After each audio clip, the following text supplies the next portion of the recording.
Acabó el juego entre Brasil e Inglaterra, uno de los mejores en la primera fase del Mundial de México 70.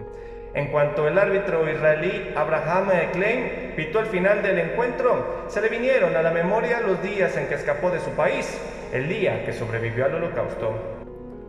Abraham Klein nació en Rumania, pero una noche cuando tenía 13 años de edad y con el ejército de Hitler en las puertas de su ciudad, su padre tomó a toda su familia y emprendió el escape por montañas y por ríos para salvarlos.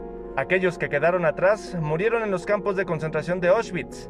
El joven Klein tuvo que ser separado de sus padres y viajar en un tren con otros 500 niños judíos que lograron alejarse de la guerra.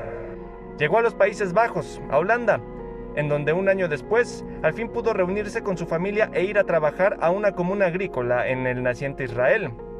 Su padre había sido jugador profesional en Rumania, así que el fútbol era de su gusto. Lo practicó, pero no llegó a ninguna parte. Un día acompañó a un amigo árbitro que iba a pitar un partido amateur. Su amigo se lesionó y él entró en su lugar, y desde ahí abrazó la profesión. Su carrera comenzó dirigiendo partidos en el ejército israelí, y a base de esfuerzo logró saltar a la naciente liga profesional. Comenzó a llamar la atención a nivel internacional. Su nivel de preparación era muy adelantado para la época, ya que en muchas ocasiones iba hasta donde jugaban los equipos para ver el ambiente que le esperaba.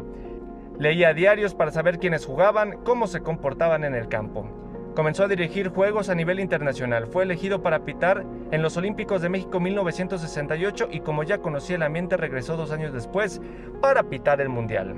Cuenta en sus memorias que cuando le dijeron que dirigiría el partido entre Brasil e Inglaterra, las manos no le dejaron de temblar. Cuando buscó su silbato en el bolsillo para iniciar el juego, sus manos seguían moviéndose contra su voluntad. Pero cuando pitó el comienzo del mismo, todos los nervios se acabaron. El Brasil-Inglaterra fue calificado como uno de los duelos más complicados en el Mundial por la gran rivalidad de los equipos y la violencia que se presentó. Klein lo sacó sin problemas, pero no volvió a pitar otro juego en esa Copa del Mundo. En 1974 fue elegido para representar a su país en el Mundial que se realizaría en Alemania, pero el asesinato de atletas israelíes ocurrido 2 años antes en los Juegos Olímpicos de Múnich hicieron que la FIFA desistiera de incluirlo.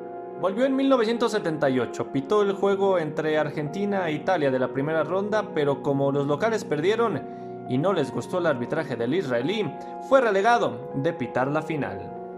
El silbante dirigió el Brasil-Italia en la segunda fase del Mundial en España, un 3-2 de los Azzurri, que pasó a la historia. Su trabajo otra vez fue calificado de sobresaliente. Ese fue su último juego en un Mundial. Sí, el último juego del árbitro, que sobrevivió al Holocausto.